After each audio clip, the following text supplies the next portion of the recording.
नमस्कार दोस्तों, हमारी आज की कहानी का नाम है काना फूसी। अभी नैना काम करके बैठी ही थी कि उसे याद आया, माँ जी ने छत पर कच्ची कैरी सुखाने को रखी थी। कहीं बारिश ना शुरू हो जाए, ये सोचकर छत पर कैरी उठाने पहुंची। देखते देखते हल्की बूंदाबांदी शुरू हो गई।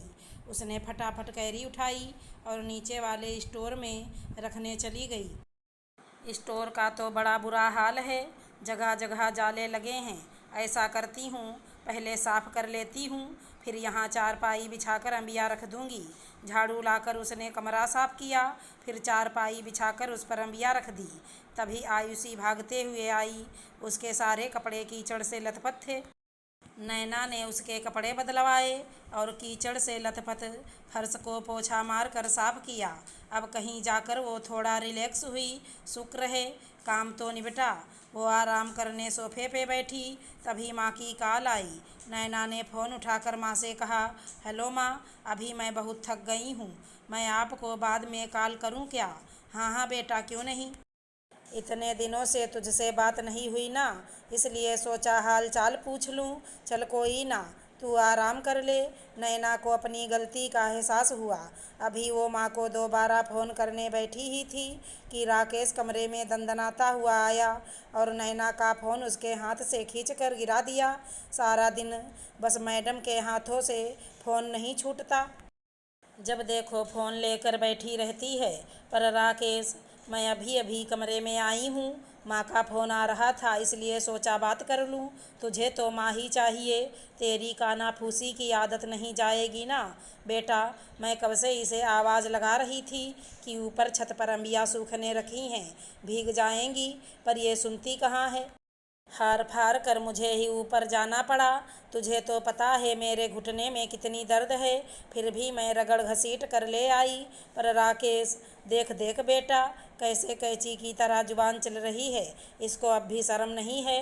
नैना की सास बोलती गई, माँ जी, मैं बस इतना पूछ रही हूँ, वो अंबिया आखिर आपने रखी कहाँ उतार कर, जो लाए थे? अंदर किचन में है, और कहाँ रखूँगी? जी नहीं, वो अंबिया स्टोर रूम में है।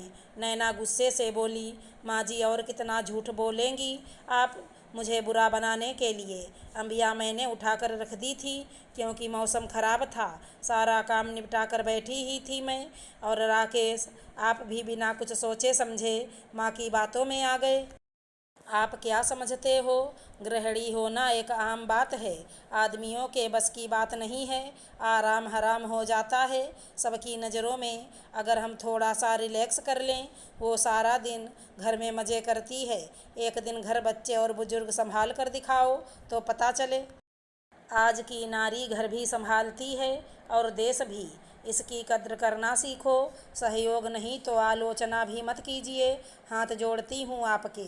सीमा का ये रूप देखकर राकेश और माँ चुप हो गए। नमस्कार दोस्तों, हमारी आज की कहानी का नाम है आराम।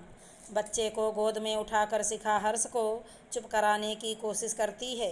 वो गोद में लेकर हर्ष को थपकी देकर सुलाने की कोशिश करने लगती है। माँ का सानिध्य पाकर हर्ष धीरे धीरे नींद के आगोश में चला जाता है।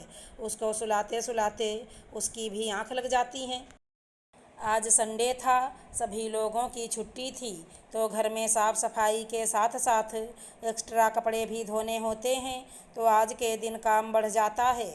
उस पर से आज दोनों शादीशुदा ननद और बुआ सास भी आई हुई थीं, पर सभी लोग उसे चुप कराने की कोशिश कर रहे थे ताकि शिखा नाश्ता बना सके। जब शिखा को बेटे का रोना नहीं देखा गया, तो वो बच्चे को लेकर अपने कमरे में चली आई और बच्चे को चुप कराने की कोशिश करने लगी। बच्चे को दूध पिलाने के साथ साथ बुखार की दवाई भी दे दी। हर्ष दूध पीकर सो गया था और वो जैसे ही उठने की कोशिश करती तो वो तुरंत जग जाता और रोने लग जाता। बच्चे को सुलाते सुलाते कब उसकी आंख लग गई, उसे पता ही नहीं चला। तभी कमरे में सासू माँ सुशीला जी आईं और चिल्लाते हुए बोलीं, घर में इतना सारा काम पड़ा है और तुम यहाँ आराम फरमा रही हो। बेटियाँ अपने ससुराल से आई हैं, बुआ जी भी आई हैं, उनके खाने पीने की चिंता ना करके तुम यहाँ आराम से लेटी हुई हो। सुशीला जी के चिल्लाने की वजह से हर्ष जग जाता है और तेज तेज आवाज़ में रोने लगता है। उसे चुप कराते हुए शिखा बोलती है, माँ जी, मैं नाश्ता तो बनाकर ही आई हूँ। आज इसको हल्का हल्का बुखार है, इसलिए इतना चिड़चिड़ा रहा है। मैं इसको सुलाकर जैसे ही उठने की कोशिश करती हूँ, वैसे ही यह जग जाता है और मुझे अपने से अलग नहीं होने दे रहा। ये कहते हुए वो बच्चे को फिर से चुप कराने की कोशिश करने लगती है। तभी बुआ जी आ जाती हैं और बेटे के सर पर हाथ रखकर बोलती हैं कि भाभी, इसको तो बुखार है, तभी आज इतना रो रहा है। बहुरिया, तुमने मुन्ने को दवाई दी कि नहीं?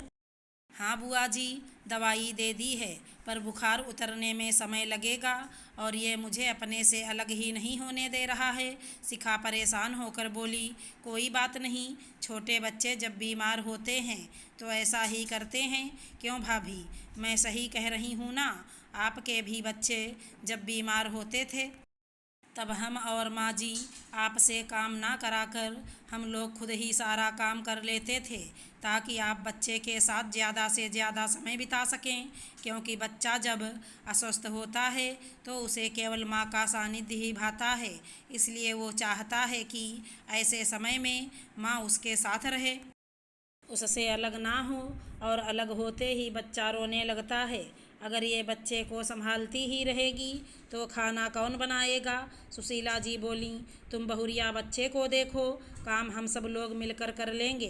क्यों भाभी, जैसे पहले हम और माँ जी करते थे वैसे अब हम और आप मिलकर कर लेंगे।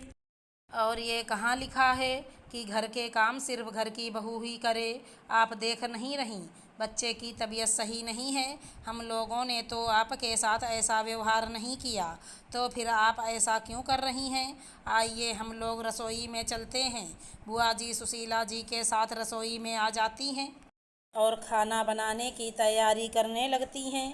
उनको खाना बनाता देखकर दोनों बेटियां भी मदद करने को आ जाती हैं और हंसते बतियाते बहुत जल्दी खाना तैयार हो जाता है।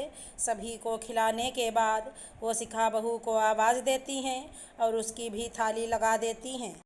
इतने समय के बाद आज ससुराल में बुआ जी के द्वारा अपने लिए खाना परोसा देखकर शिखा की आंखों में आंसू आ जाते हैं। मुझे पता है कि तेरी आंखों में क्यों आंसू आ गए हैं। भाभी, ऐसा भी व्यवहार मत कीजिए शिखा के साथ कि इंसान घुट कर रह जाए। हाँ, अगर घर के कार्यों की जिम्मेदारी केवल बहू के कंधे पर ना डालकर सभी लोग बराबर का सहयोग करें तो काम भी आसानी से हो जाता है और किसी एक पर ज़्यादा भार भी नहीं होता है और घर तो सबके सहयोग से ही चलता है। तुम सही कह रही हो जिज्जी, शायद मैं सास बनकर बहू की पीड़ा को भूल गई थी, पर अब ये गलती दोबारा नहीं होगी। सुशीला जी बोलीं, अगर हमारी कहानी पसंद आई हो तो चैनल को लाइक शेयर सब्सक्राइब करें। राधे राधे दोस्तों।